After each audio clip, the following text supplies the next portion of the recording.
tá feliz. Quase que ele não ficou feliz. Mas o Vasco é o time da virada, o Vasco é o time do Pumita. E o time do amor. Do amor também. O time do Hugo Moura. Também. Hugo Moura. É O nome do jogo. verdade. E olha, e quem diria, se reinventar logo com esse encontro do Atlético Paranaense, que foi lá no início dele, em que ele foi expulso. E muito mal falado, vamos dizer assim, por todos os torcedores e com toda a razão. Então, que bacana fez essa história, quem escreveu a história do Hugo Moura nesse momento da vida dele, ó. Repetiu o Vasco a partida do início da semana e superou o Atlético Paranaense mais uma vez.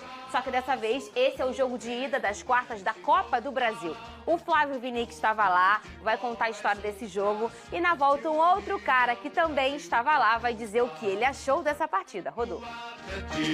Hugo Moura comemorou a vitória dançando com o roupeiro. Pumita homenageou e deu força para a família do amigo uruguaio Esquerdo, ex-companheiro no Nacional. Mas a noite não começou bem para o Vasco. O Atlético quase saiu na frente depois do cruzamento do Canóbio. Recuado, o Vasco respondeu no contra-ataque com Payet em jogada individual, chutando com perigo. O Furacão apostava no Canóbio e depois do cruzamento dele, Mastriani escorou e Christian silenciou São Januário. Era o Furacão fazendo o primeiro outra vez. A gente tem tomado mais gols do que a gente gostaria antes de fazer, né? Mas eu acho que fica realmente a capacidade que a gente tem tido de se controlar, né? Na melhor chance do Vasco no primeiro tempo, Piton bateu para fora após passe do Payet. O Atlético voltou marcando em cima no segundo tempo e Mastriani por pouco não fez o segundo. O Vasco foi para a pressão no abafa e Pumita perdeu uma chance incrível. Logo depois, Ryan ajeitou de peito e o lateral não desperdiçou. Um golaço com sabor de volta por cima para Pumita. Fiquei lamentando no primeiro chute que não pudo entrar. No chute, segundo chute, la verdad que quería que entrase só e por sorte entrou, assim que muito feliz. Aos 47, o time da virada mostrou poder de reação outra vez. Hugo Moura fez o Vasco repetir o roteiro do jogo passado contra o mesmo Atlético. O Vasco dá um passo importante para chegar na semifinal da Copa do Brasil, o que não acontece há 13 anos. Para quebrar esse tabu, o time agora joga pelo empate a segunda partida lá em Curitiba daqui a 2 semanas. É uma vantagem mínima, a gente tem que estar muito focado para fazer um grande jogo lá, para a gente chegar entre os 4 na Copa do Brasil. Conquistar a Copa do Brasil vai se tornando um sonho possível. É melhor não duvidar do time da virada. Ué, gente, que é isso? É o tênis da sorte, Pedrosa? Sabe o que é isso aqui, Fernanda Maia? é? Sabe o que é, Vene Casagrande? O que é, Pedrosa? Coisa que você não tem. Como não? Pezinho no chão. Achei que fosse tênis. Pés no chão. Esse tênis aí parcelado em 30, tu não tem. Eu não tenho, não, Benê. Não, o tênis é barato. Amigo. O que é caro? Cara é a passagem. Muito bem, Pedrosa. Quem sou eu, pô? Eu não tenho o salário dele, como que eu vou ter um tênis desse, pô? Eu sou humilde. Eu tenho pés no chão, entendeu? Ô, Lucas Pedrosa, como foi? A atmosfera maravilhosa ontem em São Januário, né? Como é que foi essa partida pra você? O empate pra você naquele momento já tava assim, menos pior na sua cabeça? Quando o Vasco empatou a partida, já tava na minha cabeça assim, bem, pelo menos a gente tá vivo. Vai tentar fazer um milagre e passar lá na Liga Arena, mas a gente tá vivo. Só que a virada, ela veio num momento muito importante. Eu acho que no primeiro tempo o Vasco da Gama fez um jogo nem tão mal assim como pareceu pela derrota parcial, mas o Atlético Paranaense novamente foi mais efetivo. O sistema defensivo do Vasco acabou falhando ali e acho que é um sistema que falhou conjuntamente. O Piton, o Maicon e o João Vitor também. Os três acabaram tomando decisões erradas na hora da jogada e aí o Atlético conseguiu fazer o primeiro gol com o Christian. No segundo tempo, a postura do Vasco ela já voltou diferente. Apesar do Vasco não ter conseguido imprimir um ritmo de jogo, você já viu um time um pouquinho mais agressivo. Só que no momento que o jogo ia tomando um contorno de nervosismo, um contorno complicado, mais ainda, além do placar, mas também pela atuação do time, a torcida do Vasco ela apareceu. Ela entrou em campo, ela levou o time, começou a cantar e isso passou também para o campo. Inclusive, obviamente, isso tem uma participação especial do Rafael Paiva, que conseguiu colocar, para mim, a melhor substituição da partida, que se chama Juan Esforza, entrou muito bem, comandando o meio-campo, melhorando a saída de bola do Vasco da Gama, no lugar do Cocão, que não estava tão bem. E ele também é corajoso ao tirar o Payet quando você precisa de um gol de empate dentro da sua casa, coisa que eu, para ser muito honesto, no momento, eu não faria. Mas é por isso que eu sou jornalista e o Rafael Paiva é treinador. Ele tira o Payet, coloca o Jean David, além disso ele consegue afunilar o Ryan junto com o Verratti dentro da área e o Vasco consegue o gol de empate e logo depois consegue o gol da virada também, no João Vitor dando uma assistência, ele que jogou no sacrifício e conseguiu não fazer uma partida tão boa, mas uma partida decisiva. Parabéns ao garoto Ryan também pela belíssima assistência, o primeiro gol do Vasco inclusive foi um gol de almanaque e aí eu tenho que finalizar aqui fazendo um comentário sobre o melhor jogador da partida, que se chama Hugo Moura. Como você bem trouxe, Fernanda, a volta por cima desse cara com a camisa do Vasco é impressionante. Eu fui um cara que critiquei bastante naquele jogo contra o Atlético Paranaense e é impossível não falar sobre o que ele fez na segunda-feira, que ele já merecia o gol, só que esse gol foi mais importante ainda nessa quinta-feira, um gol da virada contra o seu ex-clube, uma atuação perfeita para um volante. O Hugo Moura jogou demais. Ô, Venê, a gente falou ontem aqui que se o Matheus Carvalho tivesse no Skin Prime, a dupla com o Hugo Moura, quando tudo funciona, o Vasco vai bem. Agora, o Hugo realmente, quando o Hugo joga bem, o Vasco ele consegue dar a volta por cima, assim como ele mesmo deu. Eu não tenho certeza, mas eu acho que o Hugo Moura, ele é genro do Cuca, não é? Sim, sim. E aí, quando ele sai do Atlético Paranaense e vai pro Vasco, o Atlético ainda era... o treinador ainda era o Cuca. Quando ele encontra o seu ex-clube, era o Cuca, que é o sogro dele, e ele foi expulso. Pra quem não lembra, a gente traz essa memória aqui. Ele foi expulso naquele jogo. Então ficou uma coisa, meu Deus, o ex-clube, ele foi expulso, e ainda era o sogro dele, meu Deus, ele jogou mal, olha que cara...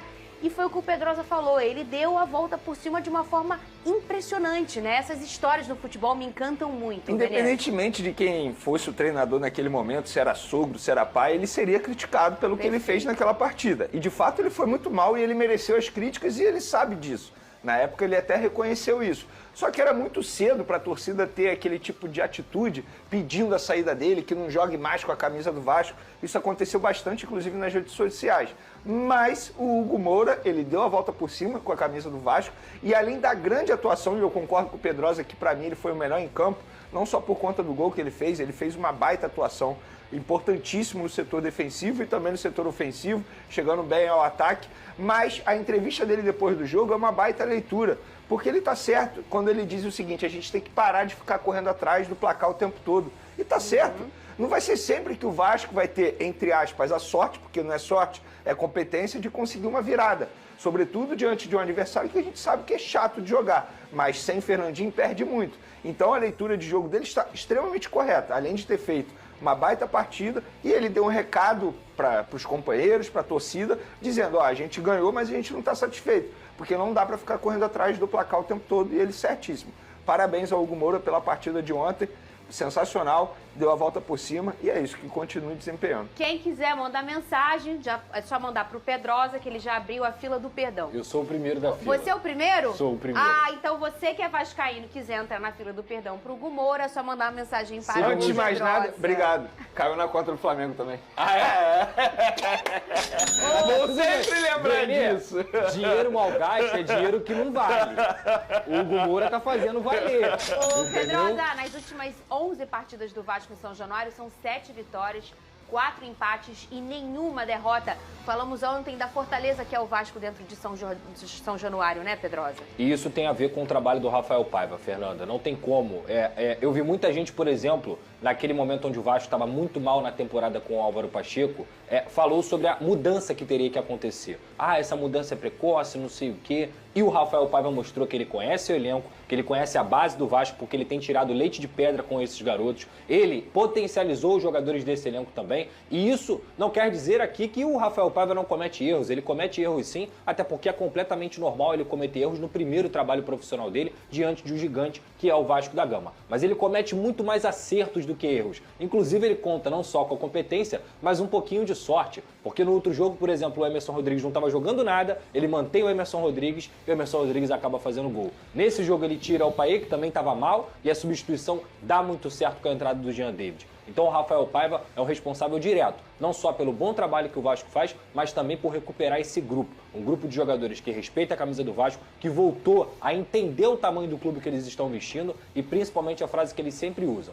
ganhar, perder, empatar, isso é do jogo. A forma como a gente joga tem que ser inegociável. O Vasco é um time limitado, que ontem teve 3, 4 desfalques no time titular e mesmo assim conseguiu um baita resultado diante do Atlético Paranaense, 2 viradas em uma semana. Então, eu acho que o torcedor vascaíno tem que se dar o direito hoje de ficar feliz e parabéns ao Vasco, porque é o melhor momento dos últimos 6 anos do Cruz Maltino. Inclusive, é raro a gente ver o que a gente viu ontem, porque os 3 principais jogadores de linha, na minha opinião, Piton, Verratti e Paê, eles não fizeram uma boa partida. Não fizeram. Os 3 foram muito mal. E aí entra a competência de outros atletas. É raro acontecer isso, mas aconteceu. Os 3, de fato, não jogaram bem. E aí, quando esses personagens não vão bem, alguém tem que sobressair.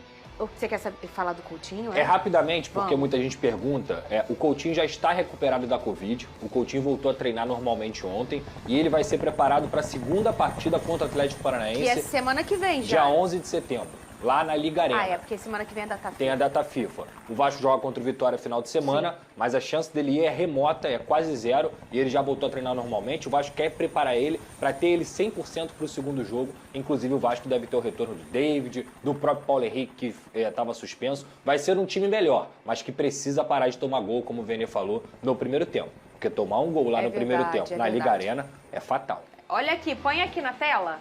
Olha só o que tem aqui na tela, cadê? E bom pro Vasco em relação a essa recuperação na Pedrosa. Vai ter 11 dias aí para recuperar depois do próximo jogo. O Lucas Duarte falou: eu prefiro ver o Vasco na final da Copa do Brasil do que se classificar para Libertadores. Mas você pode conseguir os 2. Você pode chegar à final da Copa do Brasil, ser campeão e se classificar. Mas ele quis dizer que... é verdade. Entendeu? Porque o campeão da Copa do Brasil vai para Libertadores. Mas e se não fosse? Qual que você preferia? Se não fosse, vamos supor que a Copa do Brasil, o Vene traz um ponto excelente. A Copa do Brasil te dá uma vaga na Libertadores. Mas vamos supor que ela não desce. Eu prefiro a final da Copa do Brasil. Eu também ia preferir. Porque eu acho que, obviamente, se classificar para a Libertadores é sempre importante, mas o Vasco está num processo de reconstrução. E talvez ir para a Libertadores, e olha, pelo amor de Deus, gente, eu quero que o Vasco vá para a Libertadores, mas quando você vai para a Libertadores, aumenta uma pressão, e principalmente pelo tamanho do Vasco, de tem que ganhar, é muita pressão. Então, assim, pensando na forma geral, na reconstrução do Vasco, eu acho que seria mais importante você ganhar uma Copa do Brasil e chegar numa final, lógico, na nossa tese hipotética aqui, do que o Vasco se classificar de fato. Tomara que se classifique, mas é um processo que tem que ser devagarzinho. Como eu disse pra vocês aqui, eu acho que no futebol hoje você tem que ter casca e o Vasco tá ganhando essa casca novamente. Agora eu quero saber do Vene. Qual que você prefere? Pensa bonitinho. Não, vou falar do seu time, não é do dele não. Ah, tá. Ó, imagina que você vai ganhar um brasileiro, mas Sim. você vai ter que escolher entre ou ser eliminado pelo Vasco na Copa do Brasil, que a gente tá falando de uma final. A pílula vermelha. Ou ser eliminado pelo Botafogo na semi e o Botafogo ser campeão com essa eliminação da Libertadores. Calma aí, eu não entendi a pergunta. Você só pode escolher um. Ah. Ou ser eliminado pelo Vasco ou pelo Botafogo. Porque esses confrontos podem acontecer. O Botafogo pode pegar o Flamengo na Eu semi. prefiro ser eliminado pelo Botafogo. Mas você ouviu o que eu falei? O Botafogo vai ser Libertadores. campeão, se ele for E o eliminado. Vasco não seria campeão. Não seria, porque é a Seria final. campeão. Porque aí seria a final. Não, Perder uma final pro Vasco É isso. ou ser eliminado pelo Botafogo na semifinal. ser eliminado pelo Botafogo. É verdade. Porque você ser eliminado pelo Botafogo atualmente não é nenhum absurdo, muito pelo contrário. O Botafogo joga, se não o melhor futebol que a gente está vendo aqui no futebol brasileiro. Até porque... Ser eliminado pro Vasco, na minha opinião, hoje o Flamengo, seria uma zebra. A E eu verdade ia é essa. infernizar sua vida. Tem isso. Coisa boa. Acho aqui, ó. difícil, é mais fácil ao contrário. Mas...